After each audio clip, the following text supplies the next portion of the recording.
بسم الله الرحمن الرحيم لا إله إلا الله لا إله إلا الله لا إله إلا الله.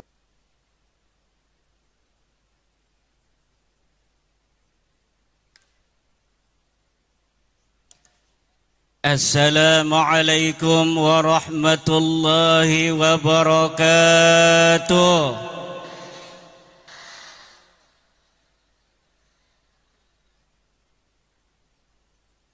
السلام عليكم ورحمة الله وبركاته.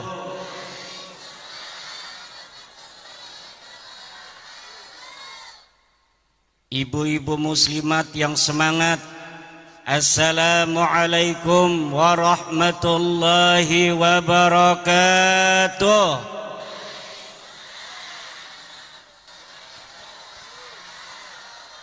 Siapa kita? Siapa kita? NKRI.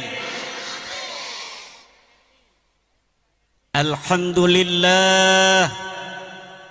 Alhamdulillahil malikil hakim, al-jawadil karimil azizir rahim, fattariqu ilayhi wadihun lil qasidin, waddalilu alayhi laihun lin nadhirin, wassalatu wassalamu ala sayyidina Muhammadin وعلى آلهم يا حنان يا منان يا ديان يا سلطان يا ذا الجلال والإكرام. أما بعد فيا أصحاب الفضائل ورعالم العلماء wabil khusus Rais Syuriah PCNU Kabupaten Garut, sahibil fadilah Kiai Haji Amin, pimpinan Pondok Pesantren As-Sa'adah, Ketua Tanfidiyah PCNU Kabupaten Garut, Kiai Haji Encep, Kiai Haji Aceng Abdurrahim, Ketua MUI Kabupaten Dandim dan jajarannya, para lembaga-lembaga dan Banom NU Kabupaten Garut, RMI PCNU Garut, LBM PCNU Garut, Lakspedam PCNU Garut, dan yang paling membanggakan Pagar Nusa PCNU Kabupaten Garut,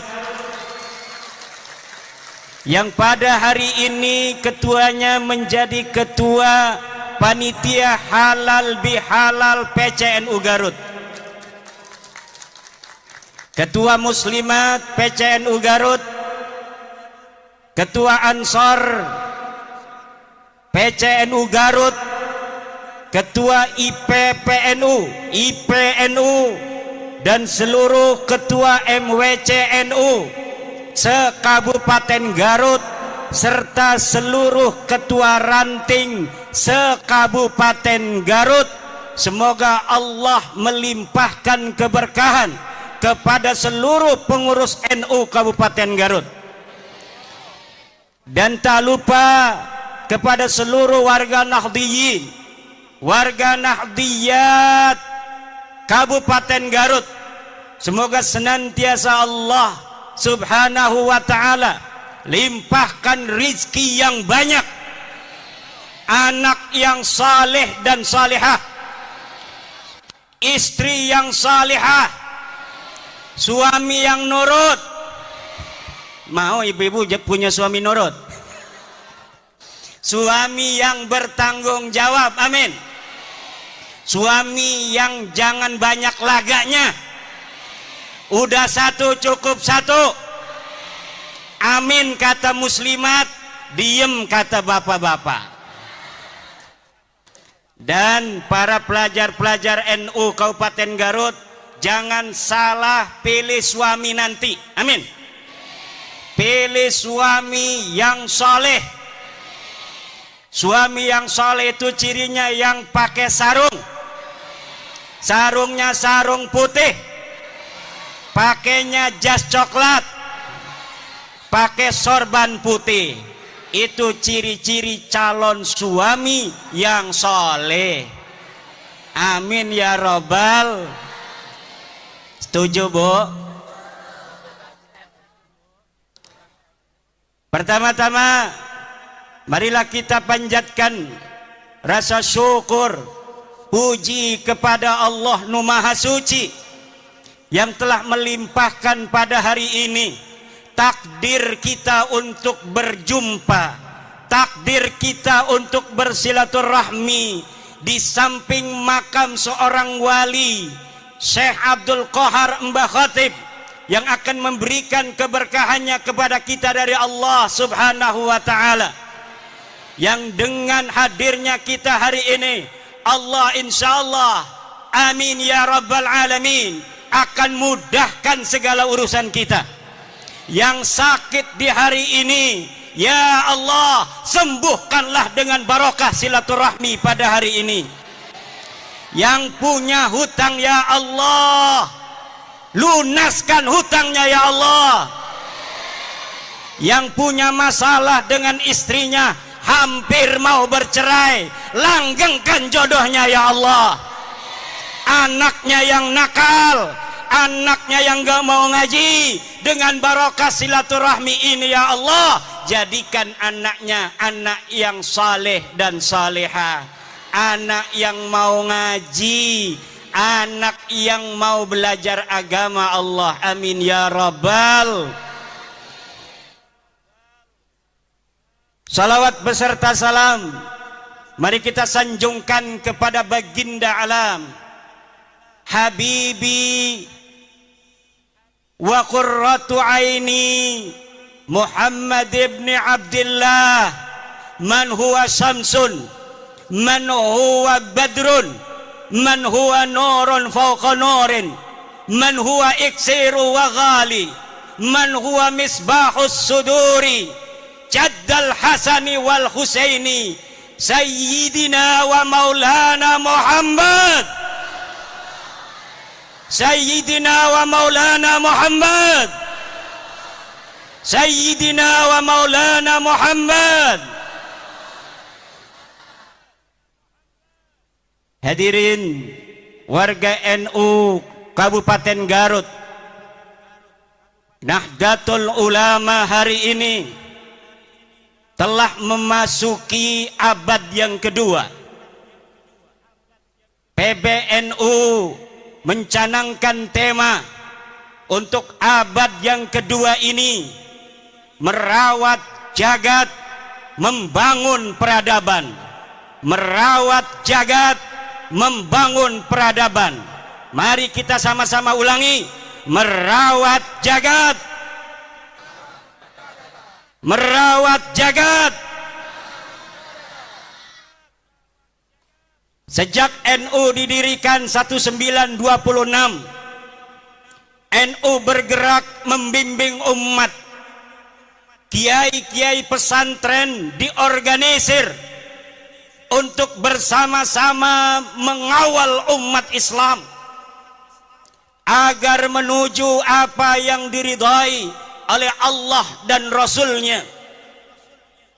Kiai-kiai NU mengawal umat bergerak melawan paham Wahabi ketika itu, yang menuduh kiai-kiai pesantren terkena penyakit TBC, takhayul, bid'ah, dan khurafat.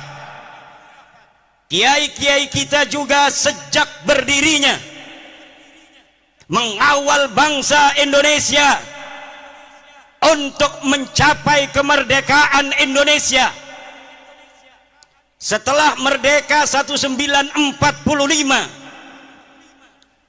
Rais Akbar Nahdlatul Ulama Hadratus Syekh Hasyim Asy'ari membuat fatwa resolusi jihad, kewajiban untuk setiap umat Islam untuk mempertahankan negara kesatuan Republik Indonesia yang baru saja dimerdekakan.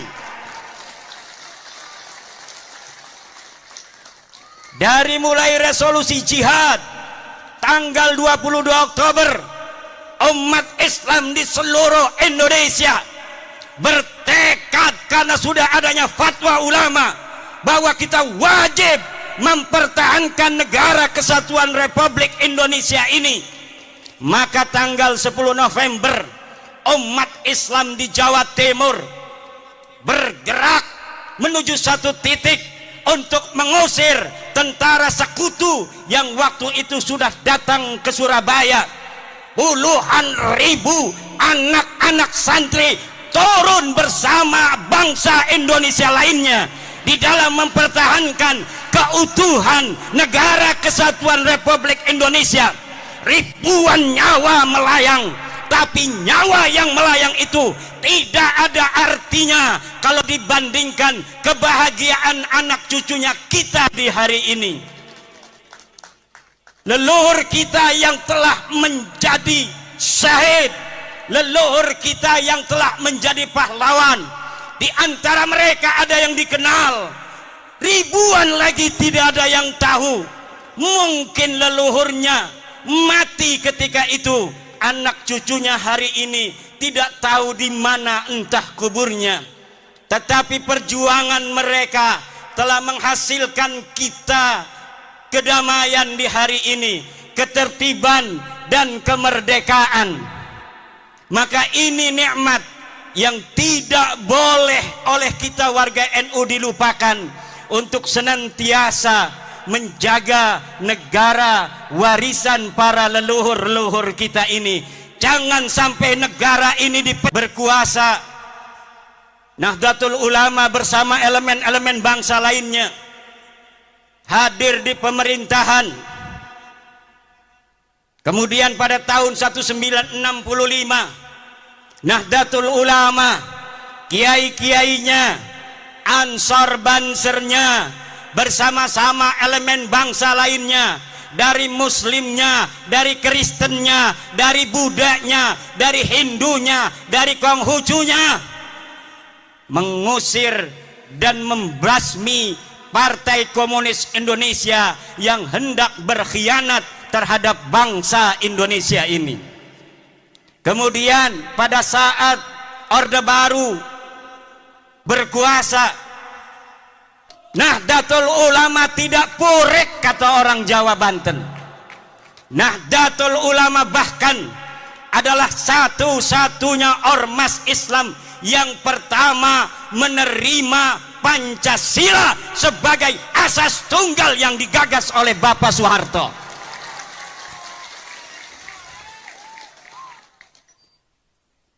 Kalau ormas lain mungkin sudah turun ke jalan, ormas terbesar oleh pemerintah Soeharto ditinggalkan, keberadaan yang besar dinafikan. Tetapi ulama-ulama kita tidak pernah mempunyai catatan pondong pada pemerintah. Ulama-ulama kita tidak pernah ada catatan menggerakkan rakyat untuk melawan pemerintah. Tidak ada.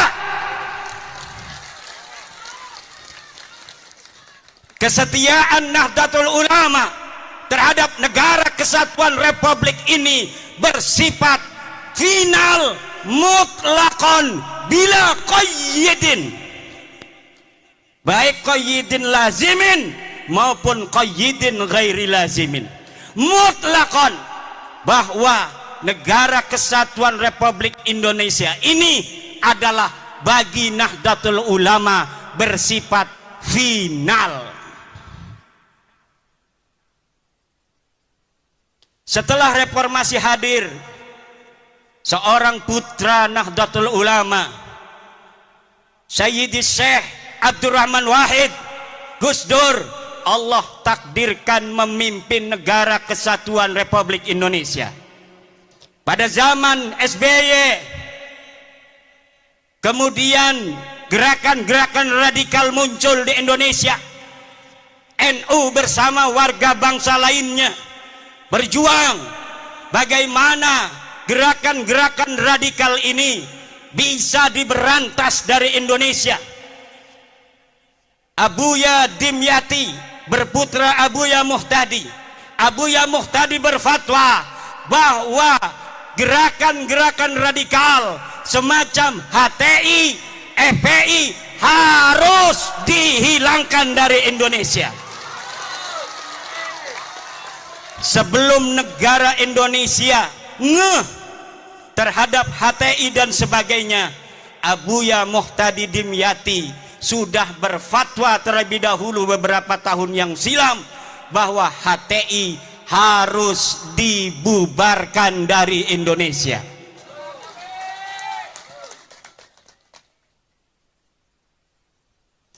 Kemudian hari ini Nahdlatul Ulama bersama warga bangsa lainnya tetap setia mempertahankan Indonesia, apalagi setelah putra terbaik Nahdlatul Ulama Kiai Haji Ma'ruf Amin bersama-sama Presiden Joko Widodo memimpin negeri ini adalah beban yang lebih berat bagi warga Nahdlatul Ulama yang harus menunjukkan ketika guru kita bersama ada di puncak pimpinan, bagaimana kita warga Nahdlatul Ulama harus menjaga ketertiban, kedamaian di seluruh pelosok negeri Nusantara ini, saudara.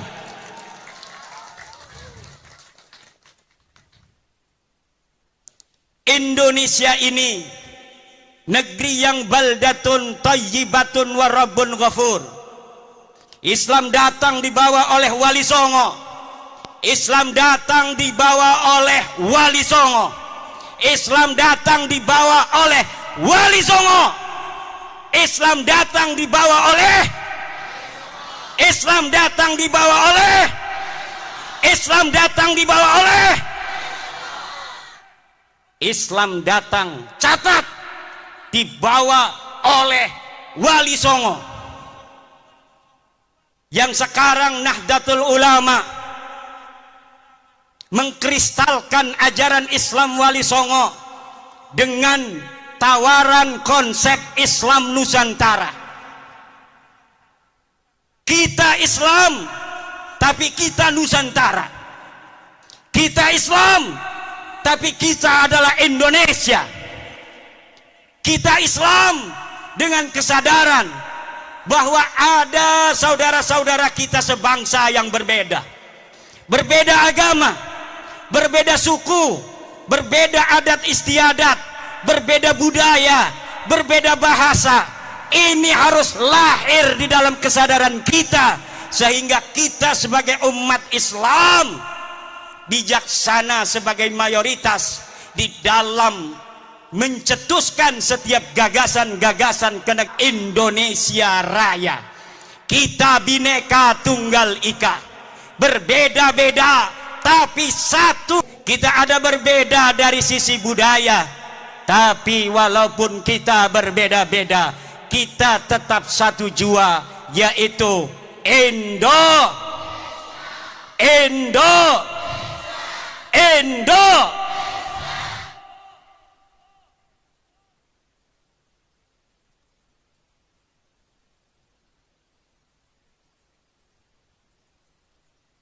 Para pendahulu kita mengatakan bahwa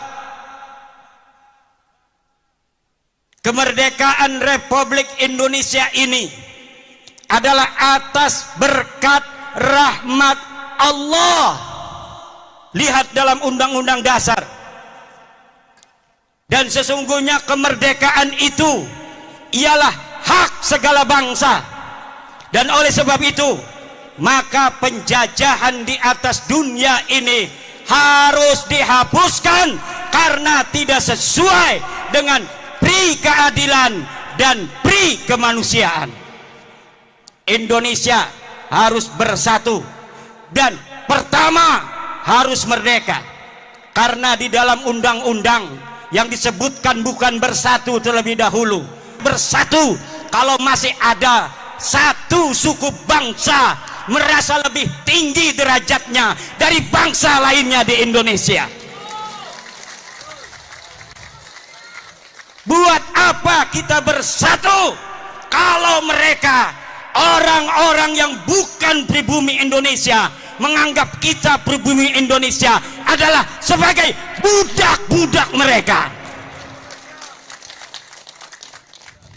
Wahai pemuda-pemuda Garut, hai pemuda-pemudi Jawa Barat, hai pemuda-pemudi Pajajaran, hai putra-putri Siliwangi, hai putra-putri Aceh, hai putra-putri Sumatera, hai putra-putri Kalimantan, hai putra-putri Sulawesi, hai putra-putri Maluku, hai putra-putri Papua, hai putra-putri Nusa Tenggara, hai putra-putri Bali, hai putra-putri Madura, hai putra-putri tanah Jawa. Kalian adalah pewaris-pewaris negeri Indonesia ini. Jangan sampai kalian di negeri kalian sendiri yang direbut dari penjajah dengan darah-darah kakek-kakek kalian sendiri, kemudian negeri ini, kehormatan kalian, kalian gadaikan, kalian jadikan hal yang menghinakan daripada perjuangan kakek-kakek kalian sendiri, jangan menjadi budak dari bangsa-bangsa selain kalian.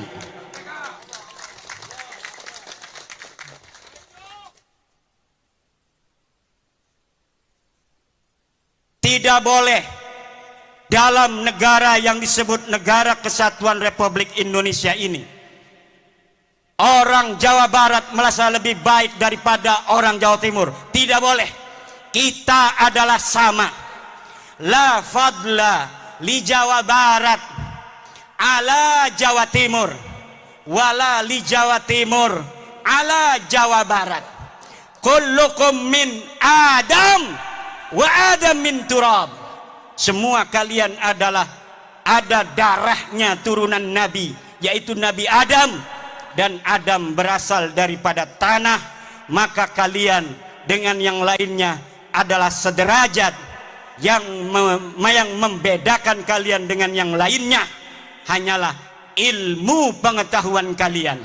Yang membuat kalian mulia adalah takwa kalian, bukan nasab dan darah kalian.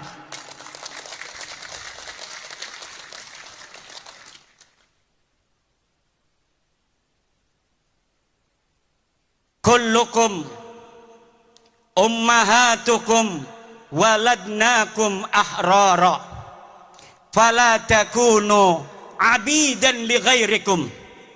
Ibu-ibu kalian melahirkan kalian dalam keadaan merdeka, maka jangan sampai kalian menjadi budak-budak dari selain kalian. Di hadapan Allah kita adalah sama. Tidak boleh di dalam Negara Kesatuan Republik Indonesia, tidak ada di dalam ajaran Islam ta'lihul inas wa ta'nisul ilah.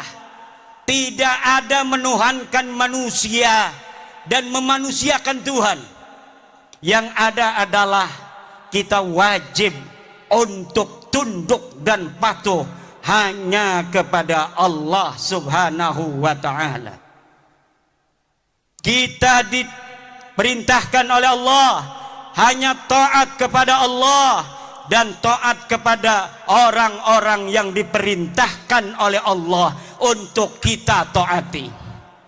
Siapa dia? Atiullaha wa atiur rasula wa ulil amri. Taatilah Allah, taatilah Rasulullah, dan taatilah orang yang mengurus kalian. Walaupun dia bukan keturunan daripada Raden, kalau dia jadi RT wajib dia ditaati karena dia adalah ulil amri.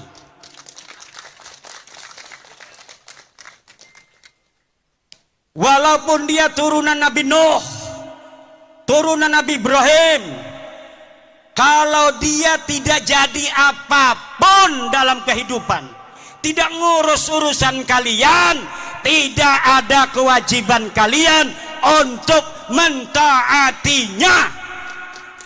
Tidak ada.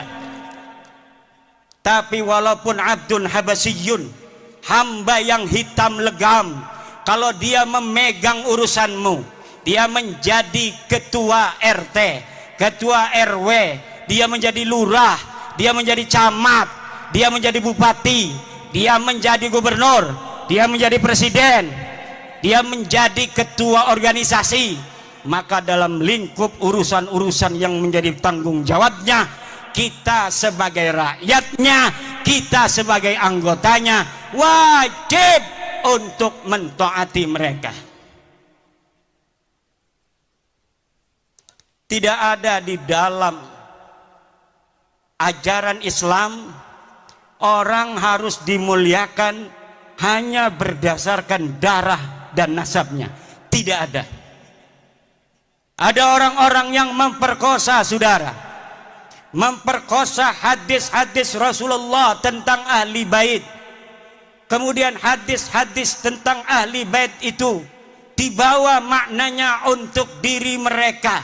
Kemudian dengan itu mereka doktrin umat, mereka doktrin jamaah untuk buta hati mereka, hanya melihat cinta dari mereka, tidak melihat cinta dan ajaran selain mereka, sehingga cinta dan ajaran selain mereka dimunafikan. Ini adalah penjajahan pikiran, penjajahan rohani yang harus. Saya permisi minum dulu.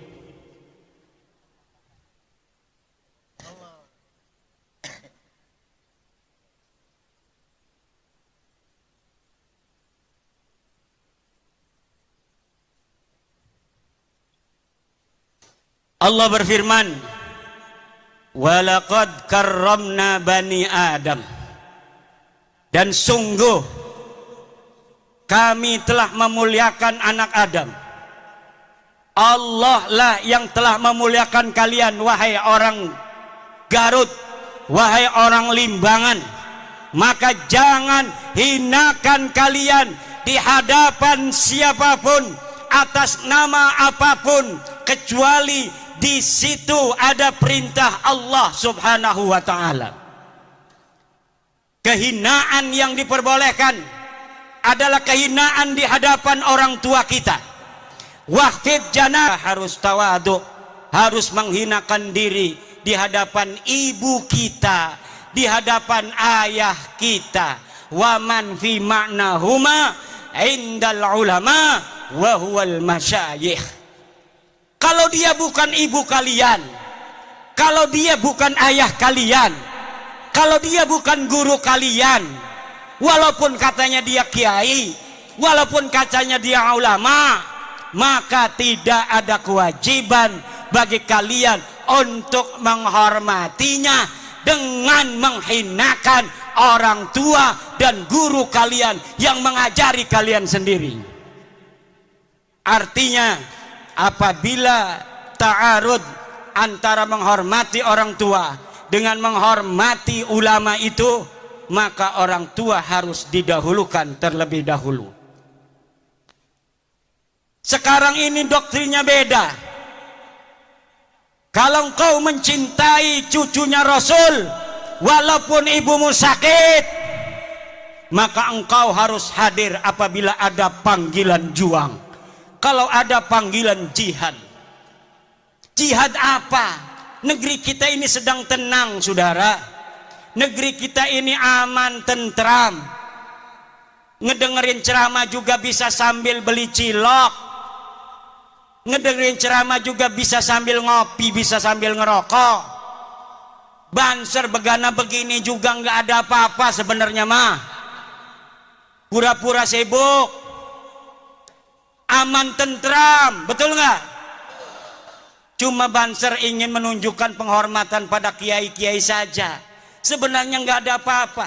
Negeri kita ini aminatan mutmainnah, aman dan tentram.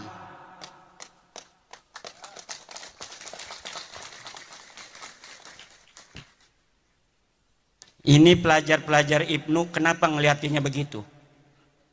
Apalagi mikir ini punya istri belum ya?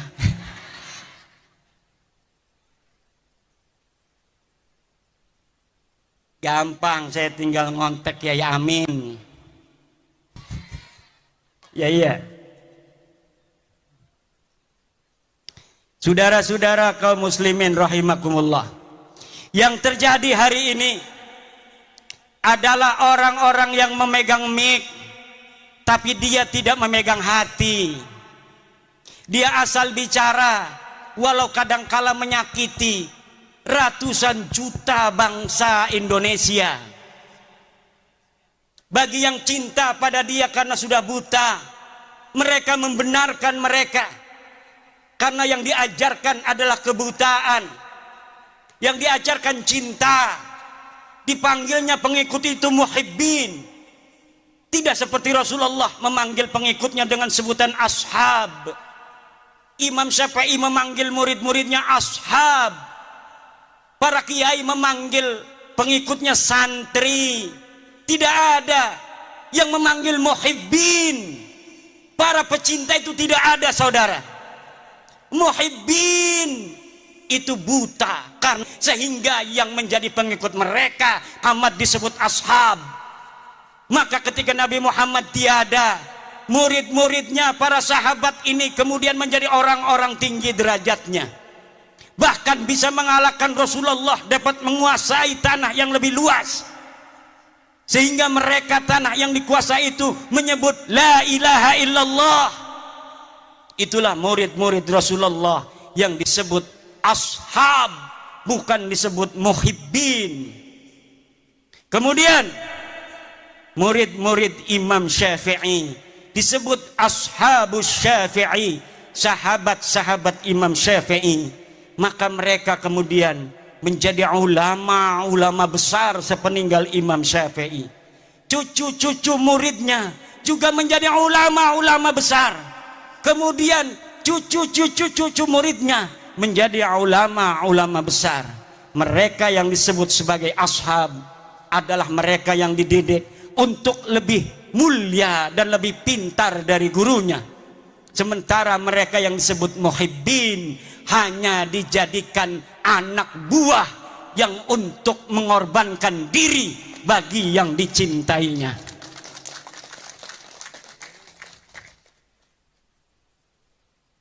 Saudara-saudara kaum muslimin rahimakumullah, apalagi mereka yang berceramah di media-media sosial, di hadapan publik, belum pernah riyadhah hati,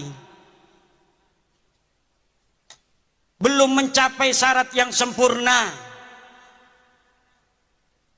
Syekh Abdul Qadir Jailani mengatakan, la yambaghi li faqirin ayyatasadda wa yatasaddara li irsadin nas illa in a'tahu Allahu ilmal ulama wa siyasatal muluk wa hikmatal hukama. Tidak segarutnya, layam bagi itu maknanya tidak segarutnya.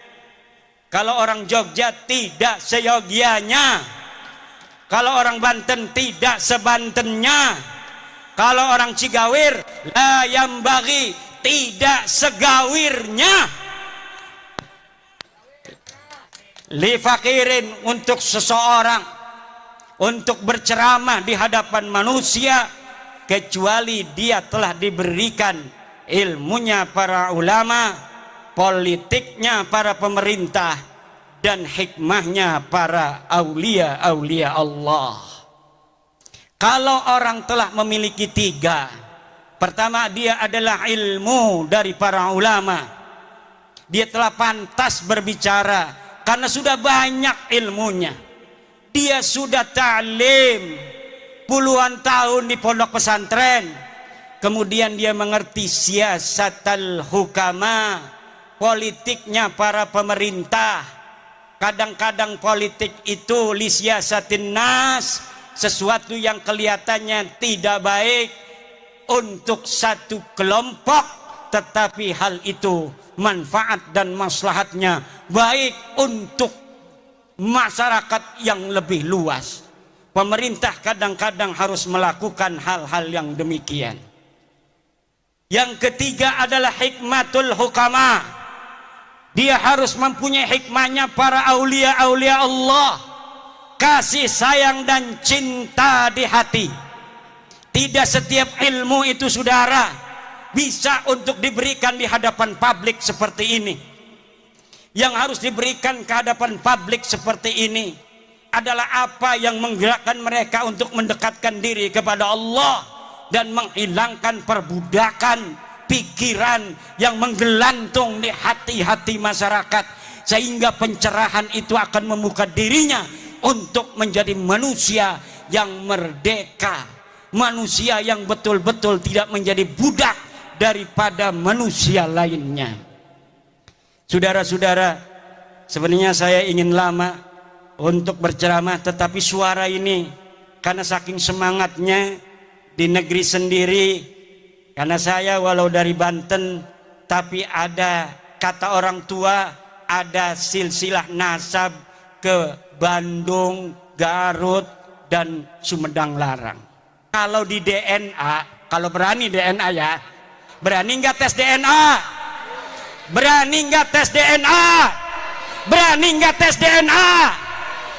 Kalau kita dites DNA, maka orang Banten dan orang Jawa Barat, di dalam darahnya, di dalam tubuhnya ada darah Prabu Siliwangi yang mengalir, saudara-saudara.